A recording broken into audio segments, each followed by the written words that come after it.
আপনারা এই ভদ্রলোককে দেখছেন, আগে দুবার এই ভদ্রলোকের সাথে আপনাদের পরিচয় করে দিয়েছি, আরও একবার পরিচয় করে দিই।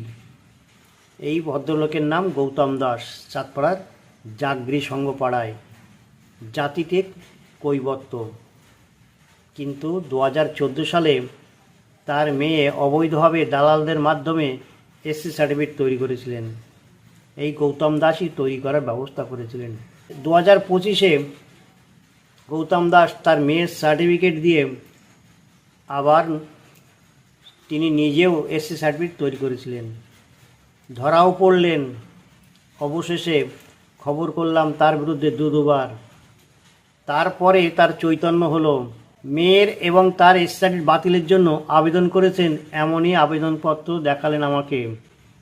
গৌতম দাস তার নিজের ভুল স্বীকার করলেন, আর তিনি জানালেন চাঁদপাড়ার বুকে প্রায় 50টি এসসি তারা জাল সার্টিফিকেট তৈরি করেছেন। এমন লোকেদের নাম আমার কাছে আছে, আগামী দিন আপনার হাতে তুলে দেব। তাদের নাম অবশ্যই জনগণের সামনে তুলে ধরবেন। আমাকে যেমন জনগণের সামনে তুলে ধরেছেন, আমিও তার এই গায়েঘাটায় যারা জাল এসসি সার্টিফিকেট তৈরি করেছে তাদের নাম প্রকাশ্যে আনতে চাই। আপনি অবশ্যই সাহায্য করবেন। গৌতম দাস কি বলছেন শুনুন।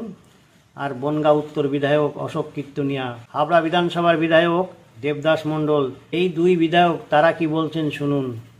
আপনি তো এসসি সম্প্রদায় না, তপশিলি না, অথচ এসসি সার্টিফিকেট করেছিলেন। ভুলবশত করুন আর যেভাবে করুন, সেটা বাতিল করেছেন, এ বিষয়ে কি বলবেন? এটা আমরা চাষি কৈবর্ত, আমি যাই হোক ভুলবশতই এটা করেছি। করার পরে দেখলাম এটা খুব সমস্যা, আমি এটা সারেন্ডার করে দিয়েছি গভর্নমেন্টের কাছে। তার নথিও আমার কাছে আছে, আমি বিভিন্ন জায়গায় সরকারি জায়গায় তার নথি দিয়ে দিয়েছি, আমি সারেন্ডার করেছি। কোনো জায়গায় কি কোনো কিছু অ্যাপ্লাই করেছিলেন? না না, আমি তো চাকরি করি না, আমার 60 পার হয়ে গেছে বয়স, আমার চাকরি কেন, আমার কোনো কিছুতেই কিছু হবে না। যদি কেউ এরকম করে থাকে আপনার, আমি হ্যাঁ, আমার গোচরে আছে। এই চাঁদপাড়াতে বহু লোক এই অবৈধ কাজ করে তারা দিব্যি সার্টিফিকেট নিয়ে চাকরি করছে, অন্যান্য কাজ করছে। আমার কাছে অলরেডি 50টা নাম আছে, যদি আমি নামও দিয়ে দিতে পারি। তো এই যে সার্টিফিকেটটা যে স্ট্যান্ডার্ড করছেন অবৈধভাবে এসসি সার্টিফিকেট করেছে যারা, তারা কি সঠিক কাজ করেছে বলে মনে করেন? সঠিক কাজ করেনি, এটা ভুল, এটা করা উচিত নয়। সরকার তো একটা নির্দিষ্ট করেছে বা আইনে বলে দিয়েছে এসসি সম্প্রদায়রা সকল সুযোগ সুবিধা পাবে, কিন্তু যারা এসসি নয় তাই সুযোগ সুবিধাগুলো নেবে না। এই কাজটা করা উচিত নয়। যারা করেছেন তারা এখন সরকার একটা ডিক্লিয়ারেশন দিয়েছে, আপনারা এটা সারেন্ডার করে দিন, তাহলে কোনো সমস্যায় পড়বেন না। যত তাড়াতাড়ি সম্ভব সরকার একটা ডিক্লিয়ারেশন দিয়েছে, আপনারা তাড়াতাড়ি সারেন্ডার করে দিন। কি ডিক্লিয়ারেশন দিয়েছেন, নাহলে কিন্তু অ্যারেস্ট হবে। কি ডিক্লিয়ারেশন দিয়েছেন? ডিক্লিয়ারেশন দিয়েছেন আমরা অবৈধভাবে যে সার্টিফিকেট আপনারা করেছেন সেটা সারেন্ডার করে দিন। কত সাল থেকে কত সাল? 11 সালের পরের থেকে। কত দিন পর্যন্ত? এখন 11 সালের পরের থেকে এই পর্যন্ত সময় যারা করেছেন তারা কিন্তু অবিলম্বে এই সার্টিফিকেট সারেন্ডার করুন। গভর্নমেন্ট একটা নোটিশ দিয়েছে, সারেন্ডার করে দিন। এটা তো ভালো কাজ বলে মনে করেন? এটা ভালো কাজ। আপনার নাম? আমার নাম গৌতম দাস। আমি প্রথম কথা বলবো, এখনও যারা ডুপ্লিকেটভাবে আপনারা এসসি কার্ড সার্টিফিকেট করেছেন, আইনের দ্বারস্থ হবে।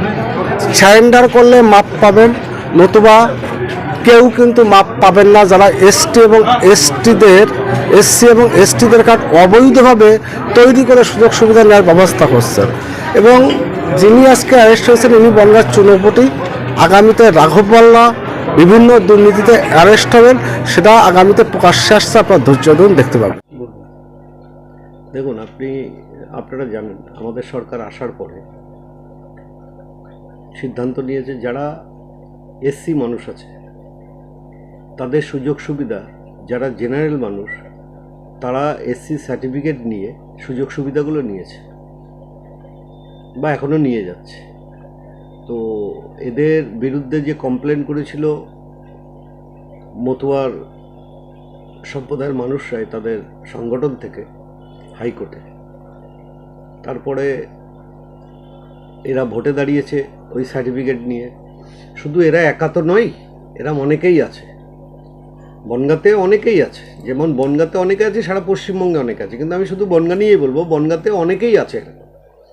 তো সবারই অ্যারেস্ট হওয়া উচিত, কারণ একটা সম্প্রদায়ের মানুষ যারা মতুয়া তাদের সার্টিফিকেট জাল করে, বা নমশূদ্র যারা তাদের, বা শিডিউল কাস্ট যারা তাদের সার্টিফিকেট জাল করে সরকারি সুযোগ সুবিধা নিয়ে, এগুলো তো প্রতারণা, ক্রিমিনালি অফেন্স, তার জন্য অ্যারেস্ট হয়েছে।